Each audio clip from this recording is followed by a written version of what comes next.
خود جناب خدیجہ کتنے سال کی تھیں؟ مختلف اقوال ہیں، جن میں سے ایک 40 سال، ایک 28 سال، زیادہ مشہور ہے 28 سال۔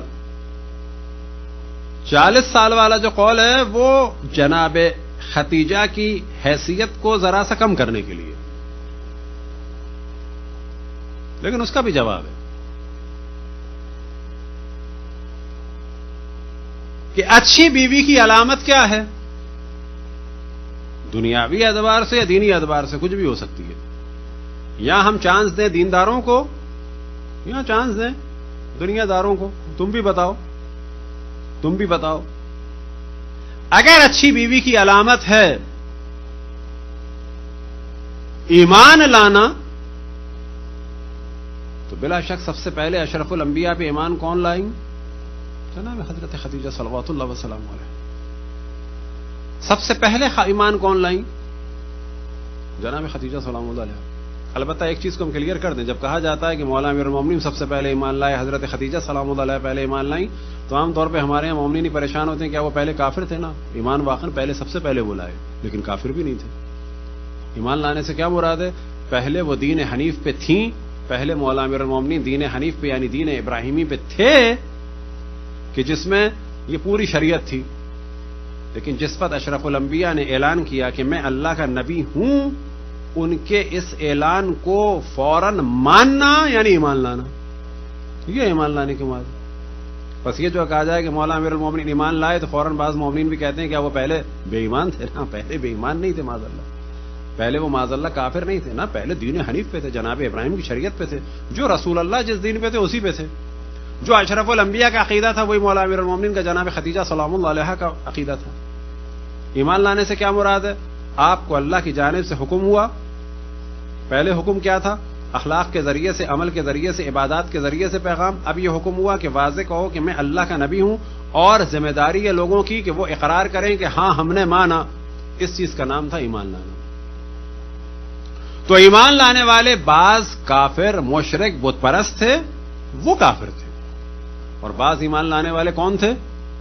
مومن تھے، جیسے جناب حلیمہ سعدیہ، یہی سوال ان کے بارے میں ہوتا ہے، وہ دین حنیف پہ تھی، مکے کی تھی۔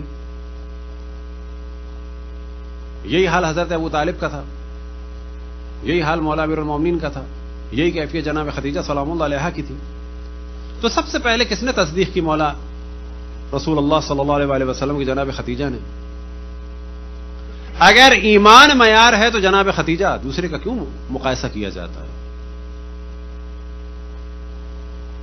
اگر پہلی بیوی ہونا فضیلت ہے، اور خواتین کے لیے تو واقعی یہ فضیلت ہے، تو کون ہے؟ جناب خدیجہ۔ اب یہاں پر اگر آپ دیکھیں تو ایک گیم کیا جاتا ہے جو بظاہر ہمیں لگتا ہے کہ نیگیٹو ہے، اور ہے نیگیٹو لیکن وہ پازیٹو ہو جاتا ہے۔ وہ کیا ہے؟ وہ 40 سال کی تھی۔ ارے 40 کی نہیں تھی، 60 کی تھی، اب بولو کیا کرو گے؟ وہ محترمہ کہتی ہے تم بوڑھی عورت کو یاد کرتے ہو اس کے دانت نہیں تھے؟ مشہور ہے، حضرت عائشہ فرماتی تھی کہ اللہ نے آپ کو اتنی اچھی دے دی ہے بیوی، آپ اس بوڑھی عورت کو یاد کر کے روتے ہیں۔ ارے یہ تو اور زیادہ فضیلت ہو گئی ایک خاتون کی، کہ واقعا اگر وہ اچھی نہیں تھی، دانت بھی نہیں تھے، بوڑھی تھی معاذ اللہ، جیسی کہ ان کی شخصیت کو خراب کیا جاتا ہے، تو اس کے معنی ہے کتنی فضیلت تھی اس خاتون کی، کتنی فضیلت تھی۔ اب اگر ان کو 40 سال کا کہا جائے تو در حقیقت حضرت خدیجہ کی حیثیت کو گرایا نہیں جا رہا، دنیاوی اعتبار سے گرایا جا رہا ہے، لیکن ان کی حیثیت بڑھ جاتی ہے کہ 40 سال کی خاتون میں کتنی خصوصیات تھیں کہ اشرف الانبیاء نے ان کی ساتھ جب زندگی 25 سال گزاری تو کسی سے بھی شادی نہیں کی، کسی سے بھی شادی نہیں کی، اس سے بڑھ کے کیا فضیلت ہوگی؟ تو یا 28 سال یا 25 سال۔ اب کیونکہ دوسروں کا پروپیگنڈا یاد رکھیں جو اس زمانے میں علم الحدیث والے اور یہ مورخین کرتے تھے، وہ وہی تھا سوشل میڈیا کا اور آج کل کے میڈیا کا پرابلم، لوگوں کے ذہن کو خراب کرنا۔ ہمارے ذہن میں بھی بعض کے مومنین کیا آتا ہے؟ بوڑھی خاتون، جبکہ جناب خدیجہ کی ایک فضیلت، دو چیزیں سمجھ میں آتی ہیں لوگوں کو، ایک یہ کہ بوڑھی تھی، ایک یہ کہ پیسے والی تھی۔ ہاں پیسے والی ختم تھی، یعنی ذہن ایسا بنا دیا ہے میڈیا نے، جبکہ وہ نہیں تھی. لیکن جو دوسری صفات ہیں اس میں ان کو وہ کر دیا.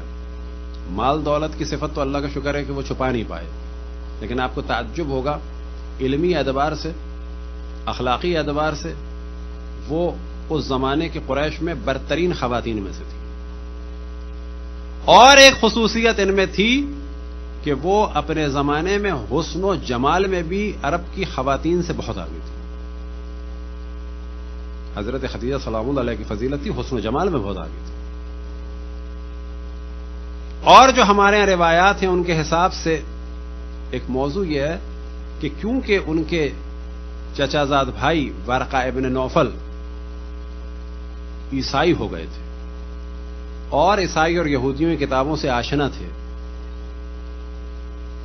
اور وہ اشرف الانبیاء کے بارے میں بتا چکے تھے کہ اس قسم کا فرد یہاں سے ظاہر ہوگا، اور عیسائی اور یہودی آئے مکے مدینے کے پاس اس وجہ سے تھے کہ یہاں سے وہ ظاہر ہوگا، خصوصاً مدینے سے، کیونکہ مدینے میں ان کا اصل مرکز تھا.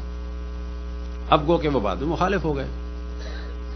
تو ہمارے یہاں بعض جو نتائج نکالے جاتے ہیں روایت سے وہ یہ کہ جناب خدیجہ سلام اللہ علیہا حتیٰ اگر 28 کی بھی تھی اور اگر شادی نہیں کی تھی جو اس زمانے کے حساب سے لیٹ ہے، یا جو بعض جگہ بیان ہوا کہ خود وہ 25 سال کی تھی، یہ بھی لیٹ ہے، تو وہ در حقیقت اپنے چچا زاد بھائی کے بتائے ہوئے چیزوں پر انتظار کر رہی تھیں کہ نبی مبعوث ہوگا.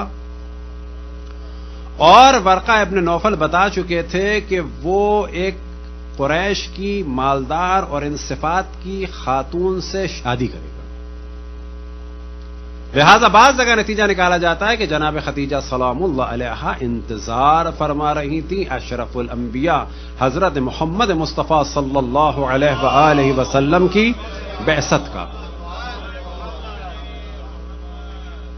تو یا ان کی عمر 40 سال یا 28 سال یا اور بھی کم. تو سوال یہ پیدا ہوتا ہے اگر ایمان میں معیار ہے تو جناب خدیجہ، پہلی بیوی ہونا معیار ہے تو جناب خدیجہ، پہلی بیوی کی موجودگی میں شادی نہ کرنا اگر اچھی بیوی کی علامت ہے تو جناب خدیجہ،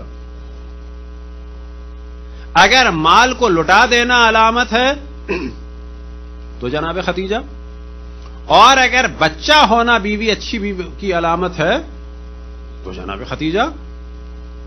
اور کیسا بچہ ہونا کہ جس کے ذریعے سے اشرف الانبیاء پہ سے تہمت ختم ہوئی کہ جس کے ذریعے سے کوثر نصیب ہوئی اشرف الانبیاء کو، یعنی خیر کثیر. اب ایک ہلکا سا اشارہ کرتے چلیں کہ اشرف الانبیاء کے لیے رحمت للعالمین کے لیے، تمام عالمین کی رحمت کے لیے جناب سیدہ سلام اللہ علیہا خیر کثیر ہے. وہ خیر کثیر کس سے ملا؟ جناب حضرت خدیجہ سلام اللہ علیہ سے. کس نے قربانیاں دی، اپنا مال لٹایا؟ اگر یہ معیار ہے بیوی کا تو کیا ہے؟ مال لٹانے والی وہ، قربانی کرنے والی وہ. اگر مال معیار ہے خود تو ساری بیویوں میں مالدار کون تھی؟ جناب خدیجہ.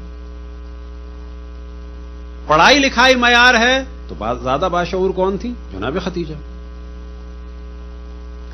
اگر خود اشرف الانبیاء کا حسب اور نسب معیار ہے تو جس شجرے سے اشرف الانبیاء تھے اسی شجرے سے جناب خدیجہ تھی. 3 یا 4 نسلوں کا فاصلہ تو اوپر جا کے ایک تھے، جناب ہاشم کی بھائی کی نسل سے ایک نسل تھی. معیار کیا ہے بالآخر اچھی بیوی کا؟ برحمتك يا أرحم الراحمين وصلى الله على محمد وآله الطاهرين.